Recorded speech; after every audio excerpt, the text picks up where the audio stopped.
Hello, ladies and gentlemen. Welcome to another One Piece manga review. This week we're reviewing Chapter 1008, Ashura Doji, Head of the Mount Atama Bandits. That's the fan translation because we're doing this on Saturday. You guys will get this on Sunday. If there's any difference in the official, then y'all let us know in the comments. But for the most part, these last couple of weeks, fan translations have been pretty accurate. So we felt like we could give it a go on a Saturday. But how you doing this week, Christian? Doing pretty well. Glad we got a chapter this week. You know? Yeah, I know. But I gotta say, the anime's been killing it recently. Like, my favorite thing was Rayleigh with those two fingers on Marco. Shonen. Love that. That's the one thing I gotta say. You know, before we get into this manga chapter, as soon as we found out that One Piece was going to be increasing, you know, their animation style and, you know, just the creativity behind that, and I was reading Wano. It's one of the first times that I thought to myself, okay, well, One Piece, you know, knows how to use its filler very well. Usually it leads into promotional stuff or it fills in on content. So the way that Wano has been concerned, I've been reading it and thinking like, oh, this would be an excellent time for the anime to expound on this. So seeing Rayleigh use Rio, which, you know, I've seen some people complain that now that the auras are being shown so much that it's kind of a problem because it looks kind of like Dragon Ball-like, but that's literally supposed to be the representation of Rio at this point. Exactly. So to see that Rayleigh is able to use armament haki and Rio to block a young, inexperienced Marco is beautiful because, I mean, okay, that's a shout out to the animation of Rayleigh stopping the elephant. Mm-hmm. You know, we see, okay, well, Rayleigh is truly, you know, a freaking legend. Like, you know, the best first commander ever, pretty much.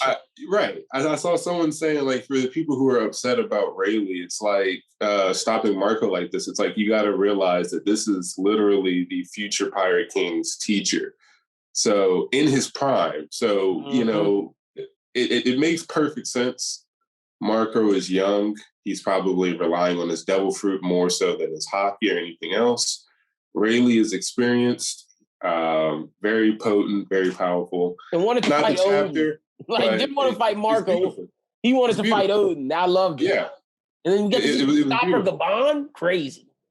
It was great. Though I love the way that they expounded on it because they could have easily left it at the Whitebeard clash. Yep, and that's it. And, you know, the Odin clash with Roger, but they said, okay, we're actually going to animate some really cool clashing, and you really get the high level of camaraderie that these people have. Like, there's no doubt in my mind that Whitebeard and Roger knew that the end result was going to be a banquet and a sharing of gifts rather than actually plundering each other. Yeah, but killing each they other, both were like, hey, give me all your stuff, bro. Like, you know what it is. So that's really cool. But anyways, to get into the chapter, you know, how do you want to? Oh yeah, we can get started with this. Just shout out to the anime, loved it. All right, let's go through this. Let's go through this chapter. Basically, how we always do. I'm gonna just give a quick summary, and then we'll just go wherever Christian wants to go with it. This one was not as hyped this week. It was, well, they had some cool things, a lot of things shown that we saw coming, and got to give you props on that. You put my my Katarina Dave on just.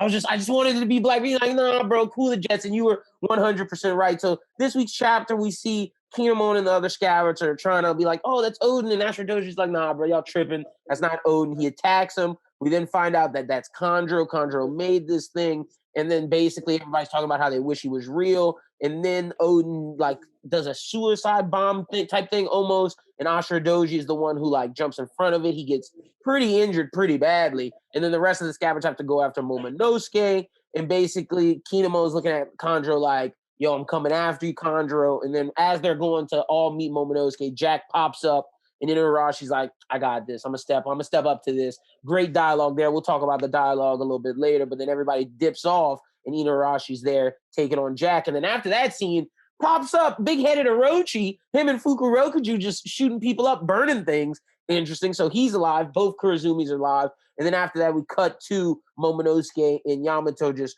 running across the, I guess, banquet hall or wherever they're at in Onigashima. And basically, Momo kind of knows what's going on up there with Luffy, and he's like, "Oh, Luffy's okay. Don't worry. He's a little worn out, but he's high-spirited as ever." So that's something we definitely have to talk about. And then the final thing really is we cut back to the top of the mountain, and they're like talking about how none of their attacks are working.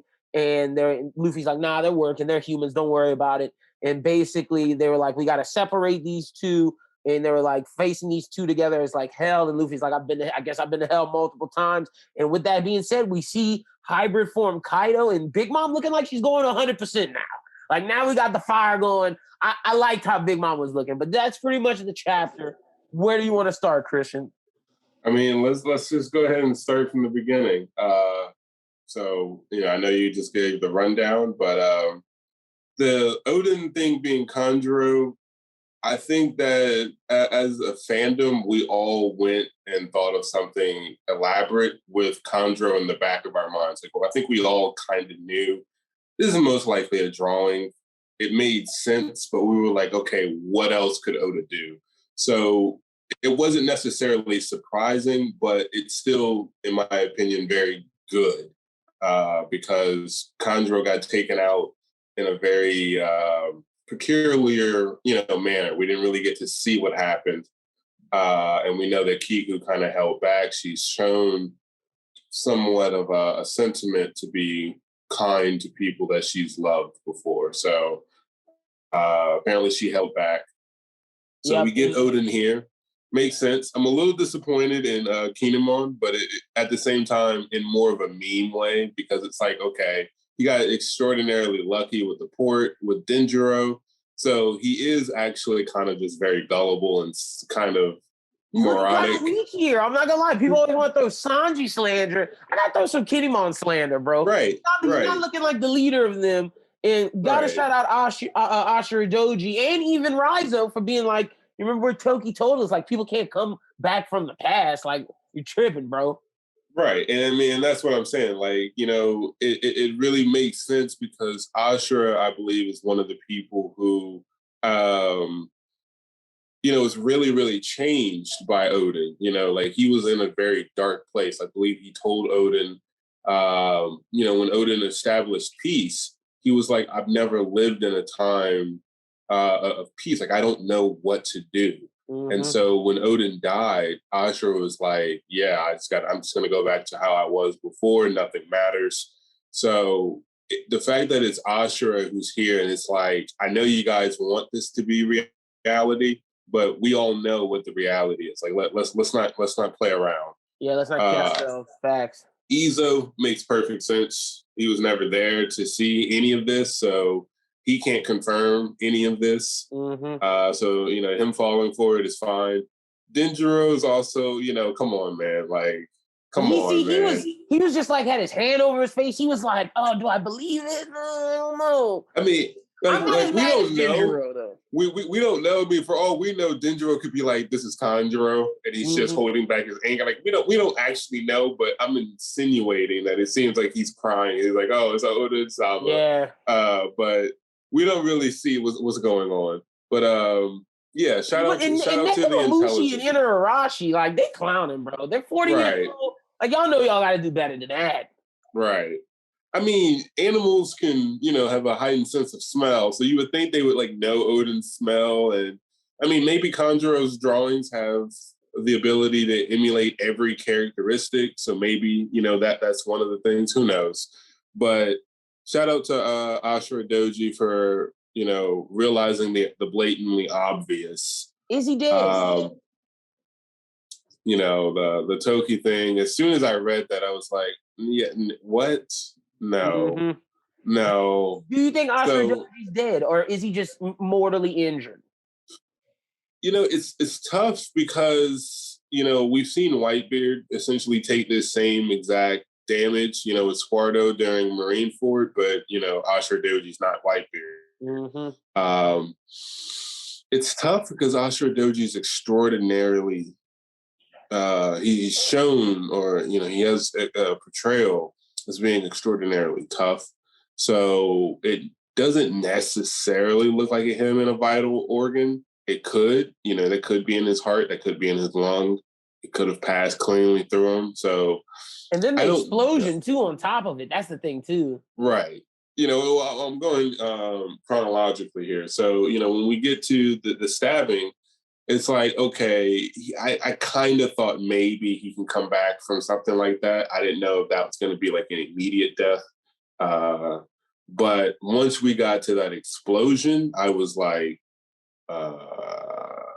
okay, here comes the tragedy. Like, now we're getting some more death. Like, Kiku's arm was a nice, little ramp up to the stakes here. Ashura, falling is interesting because I don't think it's going to have that big of an impact on the story. Sure, the scabbards themselves are going to be angry. Like, to kind of segue here, because, for the most part, this is kind of standard scabbard, versus Conjuro kind of information. So, when we move on into Jack showing up, I are you mad at Nekomamushi for not staying with him? I'm not, mainly because it's already kind of been insinuated that Neku or Inu could handle Jack. Mm-hmm. It was just that they were switching because of the way that they rule on the island. But they were both handling Jack. And, it kind of makes sense because Jack being a Zoan, he kind of has recovery and they get to rest, between their shifts. So for the most part, they seem to have been shown to be equals, even without the Sulong form. Mm-hmm. So, just to kind of conclude where we are at the moment, like I said, the scabbard thing is very interesting. Ashura dying is raising the stakes if it happened. Him even being, completely taken out of the game, if not completely dead, is still very interesting, but it's still not a big enough player to affect, everyone else as far as I'm concerned. Yeah, I'm with you on that. So to kind of segue from here into Jack fully, I'm glad that it's Neku or Inu. In this case, it's, Inu, because I'm getting that same kind of vibe that I got in Zoe, where when Jack in that same form swung his trunk and we saw that Inu caught it with, his hand casually, it was just like, I don't know what you think you're doing. Like, it was like, okay, finally we're getting, a matchup. I hope that, tomorrow when the official drops that we get that same sauce from him, because, Jack said to him, like, there ain't no moon in here. He's and he was like, hey, there's no chemical toxic. Like, so what's up? Like, I was like, yo, that was some fire dialogue, because I really got the feeling like Inu was like, run them hands, bro. Like, I'm ready. Yeah, like, it's time. I'm about to give you these paws, literally. Right. Like, so, I enjoy the 1v1 nature of it. To go back to whether Neku should have stayed. It depends on how people are going to be implemented. Because again, we were questioning, is Sanji going to go to the Scabbards and help them out? Well, the Scabbards are moving at this point, That tells me he's probably going towards King and Queen. King and Queen. But it's like, and I'm gonna briefly get to Sanji, just because it's weird to me. But anyways, I'm happy. Like, I'm satisfied with one of the Mink Kings taking on Jack because of all the buildup between them. So that's fine. They're injured. Jack's injured, so there's no complaints there. He's injured by them, so it's like a continuation of the same battle that they were previously in. So there's absolutely no complaints there.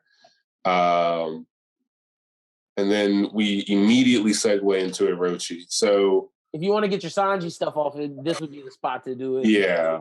Before we talk Orochi. Yeah.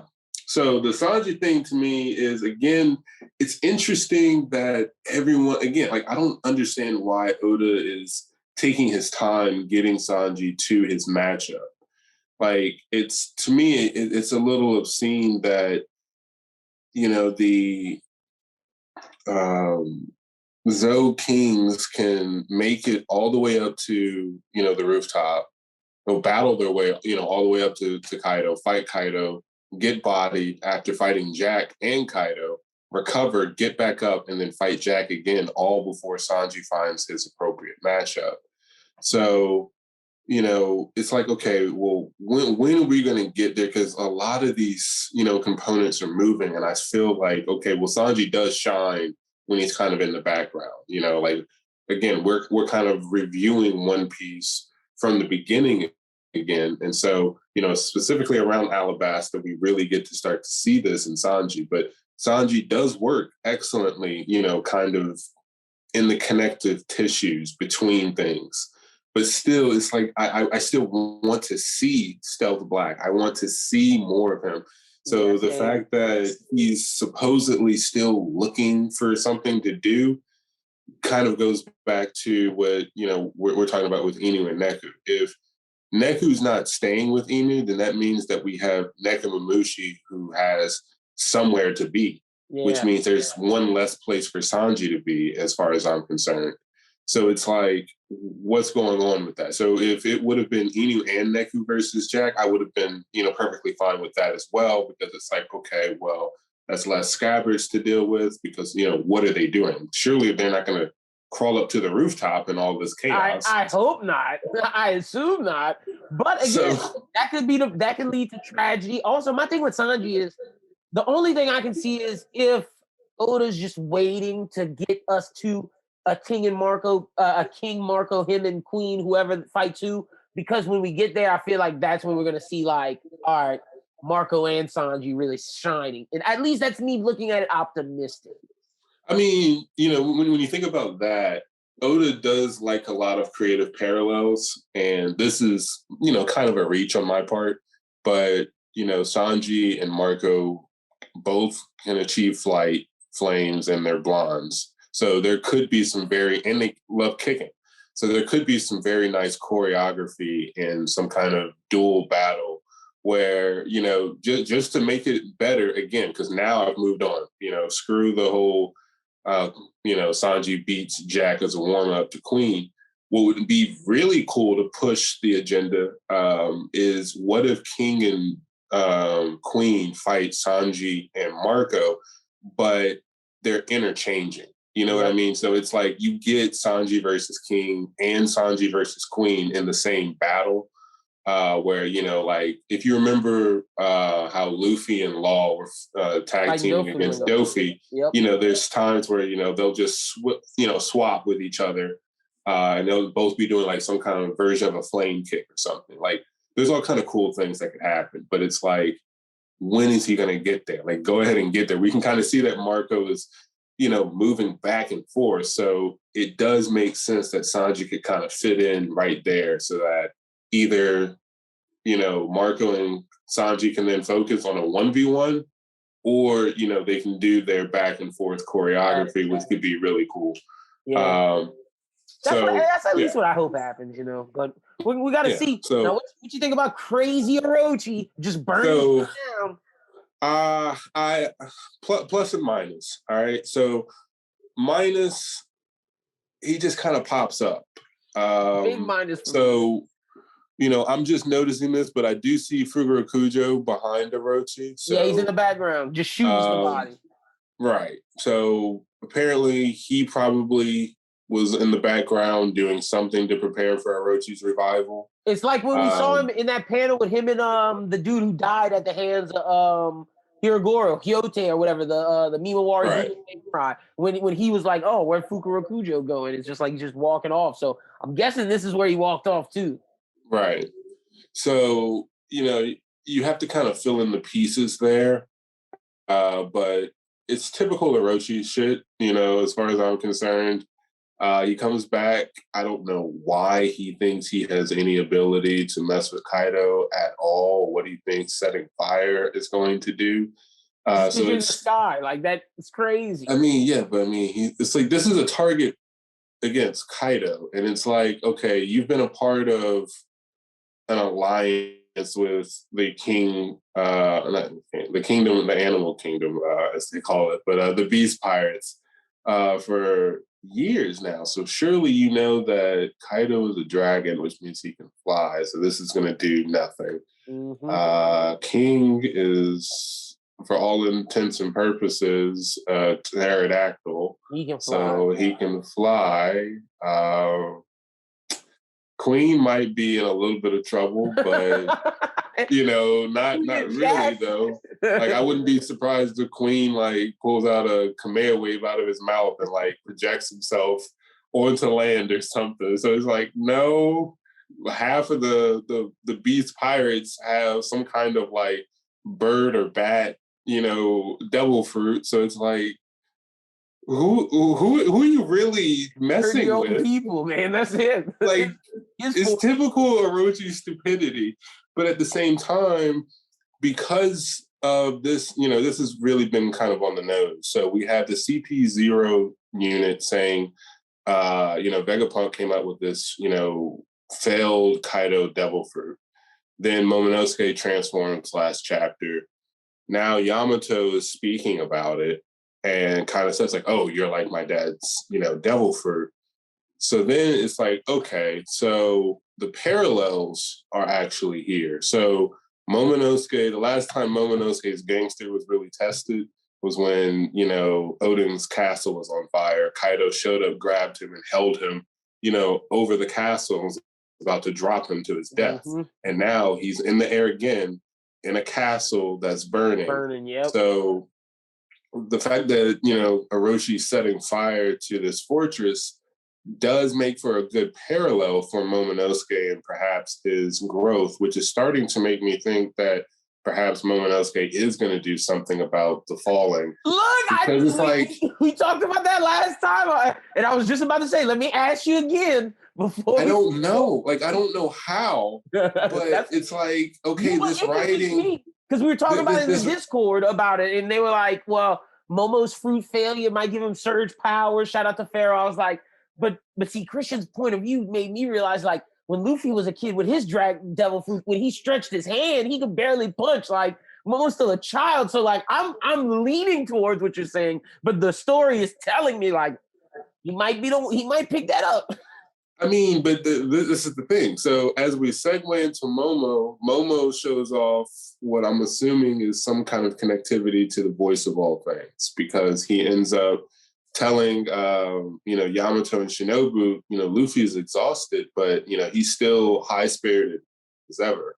And they're like, how do you know that? And Momo's just like, So, you know, what this is leading into is, okay, Luffy, Roger, Momo, and Odin could all hear, I believe, Zunisha and the poneglyphs. Roger could not, you know, read or control anything like the Sea Kings or Zunisha or anything, but, you know, apparently Odin could and Momo can. So there's definitely some kind of link between Momo and Luffy at this point. I don't know what that's leading up to, but if Momo has the ability to control Zunisha, which to me is something similar to Shirahoshi controlling, you know, the Sea Kings and Poseidon, then perhaps the same way that Momo, when he was scared in Punk Hazard, began to make those orange clouds to, you know, get him and Luffy out of that giant trash chute that they fell into. Maybe Momonosuke calls upon something ridiculous that, you know, picks up, like, I don't know. Maybe, you know, Momo has some kind of heavenly ability. Like, you know, again, I'm not saying like he's a D or something, but like maybe the heavens, for all intents and purposes, respond to him, and he's gonna summon, you know, a water spout, the same that, you know, sent the Straw Hats to the Sky Island. Like, we don't know because it's One Piece, but for Momo to have some kind of connection to Zunisha, some kind of connection to Luffy at this level, we know that Odin, you know, pretty much is the prequel hero almost, except he got, he got killed. Yeah, facts. It's starting to make me think that there's something that Momo can do. I don't know what. But he's going to do something. Something might happen. Because it's like, okay, this is another time for Momo to step up. He's in a burning fortress way up in the sky. This is his exact fear. So maybe something's going to happen. But, that's all I got on Momo. Yeah, that's all I got this week on Momo. I don't have a theory this week. I just had to ask again. You brought it up before I could. But it seems like it's in the cards. That's what it's looking like. That's what it's looking like. But we'll still pay close attention to that. Now back to did you expect us to go back to the roof this soon? I'm gonna be honest. I did not, nor do I expect us to stay on the roof. Next week? Me neither. I kind of expect this to be like, okay, I set up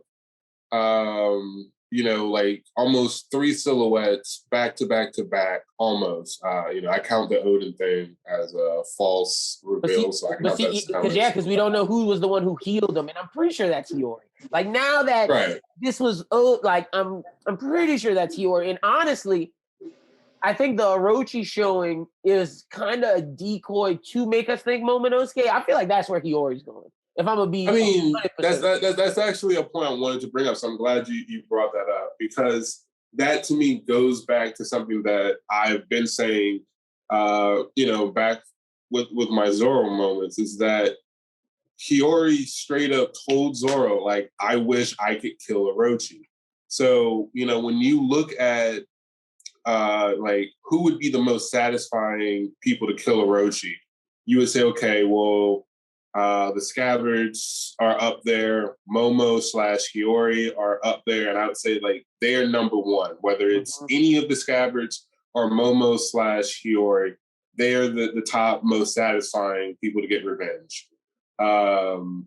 Kaido is still satisfactory because, Orochi is a backstabber who backstabbed Odin. So for Kaido, a pirate to backstab him makes sense for Kaido. And it's poetic justice. So he's up there. Zoro has shown bloodlust towards Orochi. So Zoro doing it on, behalf of Momo or something is up there. And you can make a case for a bunch of people. But to see a silhouette of Hiyori and to know that, I think it's very important because, again, Zoro's character arc in parallel to Sanji's is that they both actually care about women in the battlefield in a very similar way. But Zoro's is more of like, I'll fight you for real if you have that conviction, but only if you have that conviction. Sanji will never fight a woman no matter what. So to that end, the fact that, again, I'm reading context, but the manga and the anime showed, that serious look in Zoro looking back at Hiyori, and he's like, oh, you're serious. And I really felt that when Hiyori slapped Orochi earlier over the Toko situation. It's like, if she had a sword on her, I feel like she would have sliced Orochi right then and there.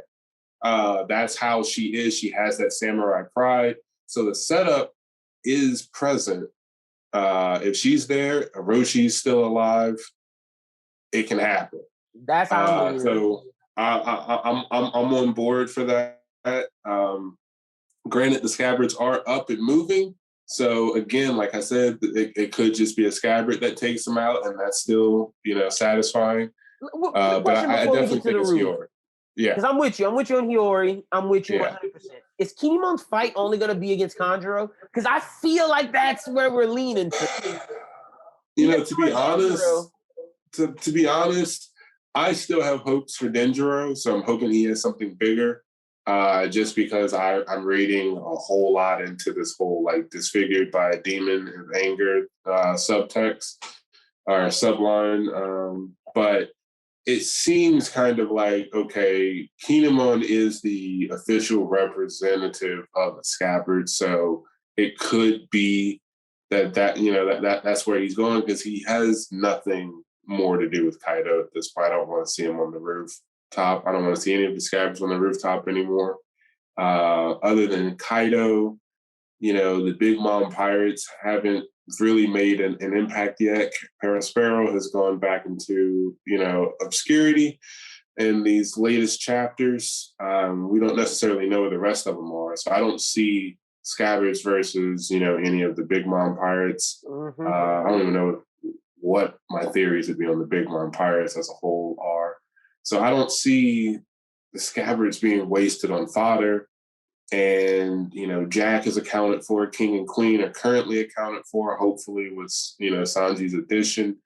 And then the rooftop is accounted for. So it's like Kinemon, Orochi, Kinemon, Kanjuro, something along those lines. Yeah, that's where I'm leaning as well with that. I just want to bring that up real quick to not leave any stone unturned. Now let's get to the rooftop. Luffy showed some guts, man.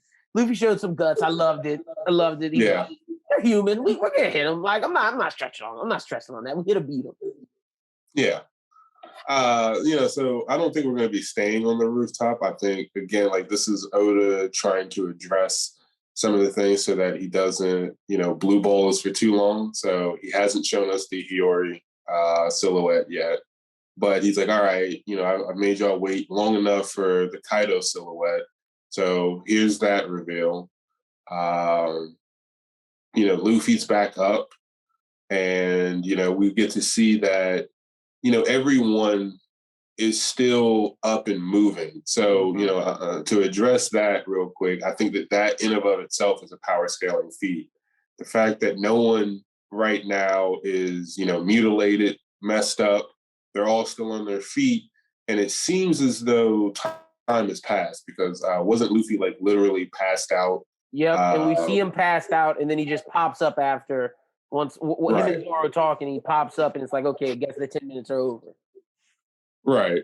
So, and it seems almost like he got like slammed into, the rocks behind Zoro. After he gets back up.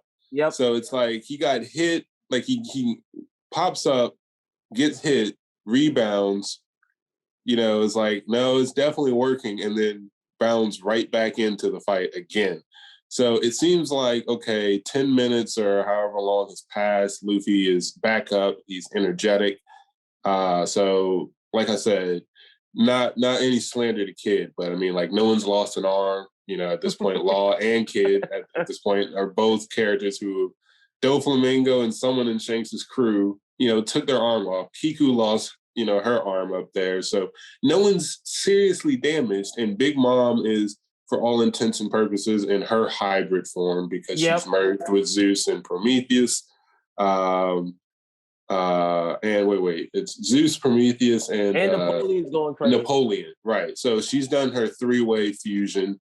So for all intents and purposes, the fact that they're still standing with 2 Yonkos in their hybrid forms is in and of itself something that we have to give them all credit for because it is, just them 5.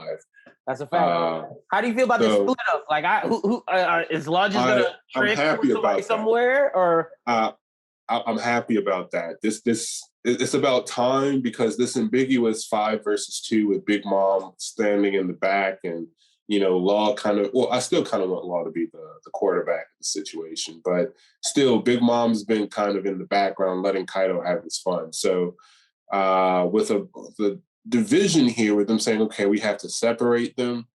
Obviously, that means that the 5 are going to be separating.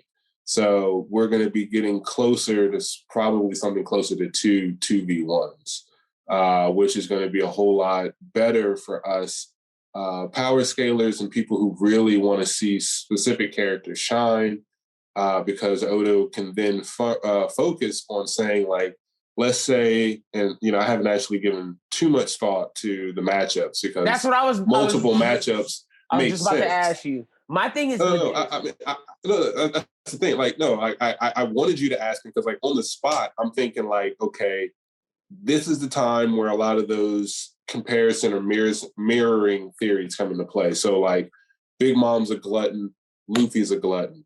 Do they match up? Luffy's the only one with a connection to Big Mom, and that's the thing. That's the thing with right. Luffy. Like, right. Right. That's the whole point. Like, he has, like, in my opinion, he has to do something about Big Mom. Now, this is an arc for Kaido to fall. So whether or not Big Mom falls this arc or immediately afterwards, I don't know yet, because this can go a whole lot of ways. Two Yonko can fall, and I can see that having a major impact on the world, that surpasses Marineford, because, Whitebeard and Ace died there. But it could be, something else happens, because Big Mom does have writing that could put her in Elbaf, or, something else. So anyways, I feel like Luffy does need to address Big Mom in some way. I feel like Zoro has parallels to Kaido, with him having, animations of Azura dragons.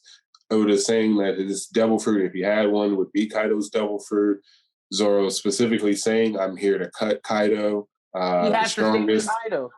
Him having the Kaido cutting blade Enma. So it's like, it makes sense for that to happen. Kid, feel like he has more reason to fight Kaido. That's how I'm gonna tell you my matchup. I feel like it's gonna be Kid Killer and Zoro staying with Kaido, hanging tight, and I feel like we're gonna get a Luffy Law team up again with Big Mom, because Law's the only one that can move Big Mom. So I feel like he has to be with Luffy. See, and that's what I wanted to say, and then what I like. Okay, well, that's one of it. My greatest preference, I can't really make it work though, but it would be, each pirate crew sticks with themselves. So it would be Luffy and Zoro versus one of the Yonko, Kid and Killer versus one of the Yonko, and then Law playing quarterback. I would like the that same as well. way that Toto does in JJK, because they have that same ability to switch people. So if there's a scenario where Law is saying, okay, Luffy and Zoro, they, obviously know how to battle amongst each other. They know their abilities intricately, so, they can combo against someone. But maybe there's an attack and they, they're in trouble. So then Law can switch them. And now all of a sudden it's a 4v1 on the other Yonko. And then, they switch it up. Law takes a moment, he gets in there, he catches someone with a counter shot, something like that. Because he has abilities that Oda can either make him be the most broken character ever, or he can be like the best puppet master ever, with his ability to control almost any factor on the battlefield. But I don't really understand what Kid and Killer would do solo. Like, that's like their only writing is Kaido. So it's like, okay, well... And are they strong enough to fight Kaido while Luffy and Zoro go away? I don't think so. I don't think so either. And that's what I was going to get into. Like, as you read this chapter, again, this is me kind of headcanon here, but, you look at who kind of was talking here. So we have, Kid saying, none of our attacks are working. We have Zoro saying, how do we win against these monsters? Luffy seems to be the only one who's actually doing something. But he's like, no, they're definitely working. We've hit them so many times. And that's another, like I said, the fact that Big Mom and Kaido are still standing shows that this is going to be definitely an uphill battle. But they're actually getting attacks off on them, and they're not dead yet. So that's definitely a shout out to, these top five. But it just, as I read the dialogue, I was like, man, Killer seems to be very quiet. Like, almost like he's just a spectator. Yep. Like, he's just like looking around. He's like, oh, okay, well, Luffy's doing his thing. Zoro's trying to figure some stuff out. Law's, he's got his plan of like, let's separate him. Kid is still running his mouth. And I just got this feeling like, Killer's just looking around at everyone else. And he's like, all right, well, hey, what are we going to do? I'll support you guys. Yeah. So it's just like, come on, man. Like, where's that ego, man? Like, what you got to say, bro? What you got to say? He's looking at it like, bro, my captain isn't looking that good right now. That's what I feel like going through his head. Like, yikes, I might have paired up with the wrong dude. So I'm just like, all right. So even though I would like to see, more Luffy Zoro, some intricate Kid Killer combos, I don't really understand what Kid Killer have, against Kaido, because it's like, okay, there's no writing for them against Big Mom.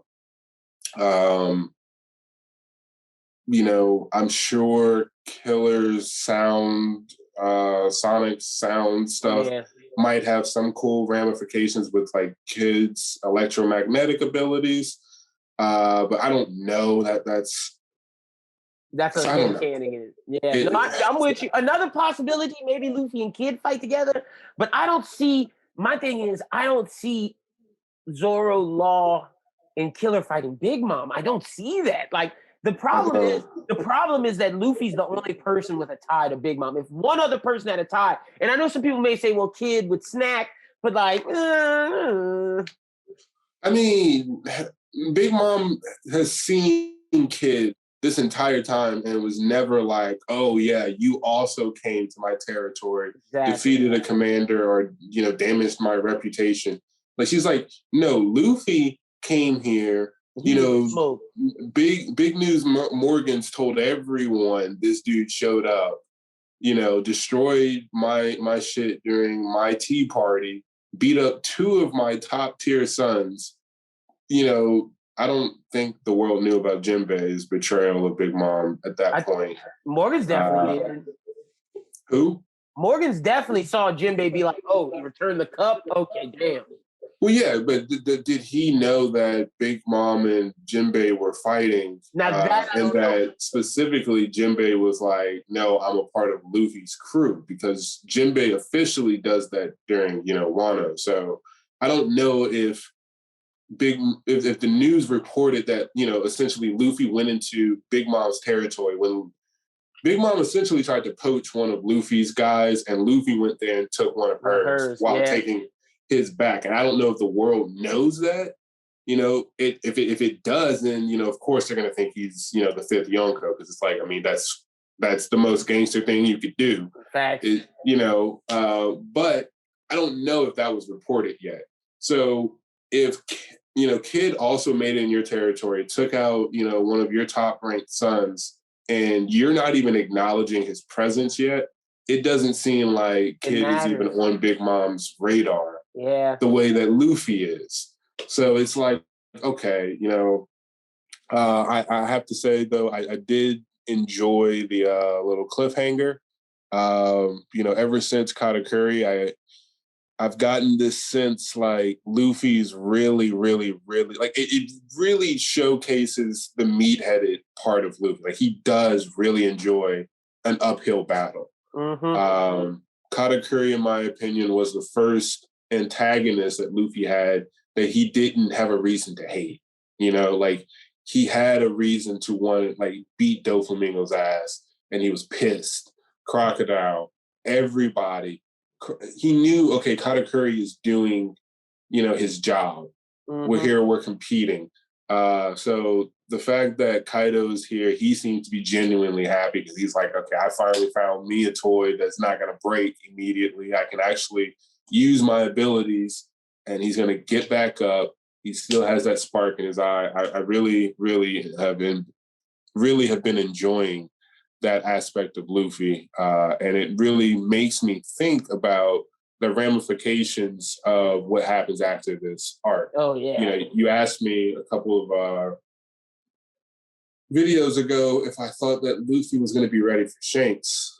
And it's like, these kind of chapters make me feel like this is the hockey bloom that is, in fact, going to make him ready for Shanks. Because we were talking about that punch with, and we just saw the episode again, like they previewed it when I asked you about it, but yeah, the episode finally came out where I was like, is he going to be able to do the Roger Whitebeard, like hockey punch, and like the hockey, like is pushing them away from each other? And we were like, maybe we're not there yet, but this is showing us that's probably going to happen at the end of this arc. I mean, like, I wouldn't say it'd be at the same scale, but I wouldn't be surprised if it happened at least briefly. Like, if you remember the scene, I don't know if you actually watched. Did you finish all of Dragon Ball Super? I know you're not a huge Dragon Ball. I watched. Is it in Tournament Power? I mean, it ends after the Tournament of Power, but the scene that I'm referring to is when Goku and Vegeta were training to gain Super Saiyan Blue, they clash fists, and for a moment, you see the flare of the blue ki around both of their fists. So I was saying, like, I wouldn't be surprised if by the end of this arc, Kaido and Luffy clash, and there's for a brief moment where it's like them clashing, it focuses on the fact that like they're not even touching. But I don't expect them to actually sustain it for as long as Whitebeard and Roger did, or for it to have the same exact effect. But I would not be surprised if Luffy does pull that off by the end of this arc, because its durability, like I'm saying, the fact that Kaido and Big Mom are in their hybrid forms, I do not think they're holding back. So that is a major W for all 5 of these supernova who are up here. That's props to them. But Luffy seems to not be stopping. Like, that's the thing. To everyone else, you know, they're all standing around. Luffy's still really going in here. So that's a fact. And to your point about it happening like that, I could see that that's towards the end of the arc, like right when it's about to happen. And when it does, they split the sky. The dawn comes in on the thing, and Luffy's about to. That's like the key signature that's about to win. Yeah, I could definitely see that happening. I mean, not to say that the anime opening ruins everything, but I mean that impact does look a little interesting in the. Granted, I mean that's Kaido's dragon form. Obviously, they're not going to ruin the hybrid form yet, but who knows if we get another anime opening and they just throw out Kaido's hybrid form for all the. They're going to give us another one after the after Roger and Whitebeard finish, because they're going to have to preview this battle. So that might happen. We might see like some smoke and like it's coming, because this isn't the final opening of Wano. No way. I mean, when is he going to bring in the curtains though and say this act is over? That's what I feel like it's after someone dies. Like, I feel like the moment someone dies, that's when it happens. Like, I'm like, okay, you know, I'm sure that's the strategy, that's still not it. That's not it. Like, it could be he ends it with the thing falling. That's the way I guess it seems to be going. I mean, Act 3, I don't see when it ends at this point. Like, we're in the midst of it, and I'm not sure, but that's pretty much all we got this week for this chapter. That's all. Yep. That's it. Yep. Excited for next week. No break, so we'll be back again. Liddy, that's hype. So no break next week. That means the Alabaster reviews probably push back another week, but that's okay. You're getting chapter reviews. But Christian, tell the people they can follow you on social media. Yep. All right. So Instagram, Twitter is going to be Art Season and Design Season LLC. So ARCHSZN or DESIGNSZN LLC at Twitter and Instagram. Y'all make sure y'all go follow Christian and check out his art. And like I said, we'll be back next week reviewing a chapter. Bro, I'm hype on that My Hero now that we're at the end. My Hero's crazy right now. I know. I'm loving it. I didn't read that latest chapter though. You didn't? Let's see. Let me stop. Let me be quiet. But I need to go watch the anime episode because I heard it was good. I heard it was good too. Hold on. Yeah. Yeah. I heard it was excellent, and that. Yeah. Yeah. You can't talk about that. But all right, you guys make sure you follow us on Twitter, LynBWT Bros Who Think, and make sure you subscribe to the YouTube. Link in the description below for you to join the Discord, and we'll talk to you next week. Until then, peace. Peace.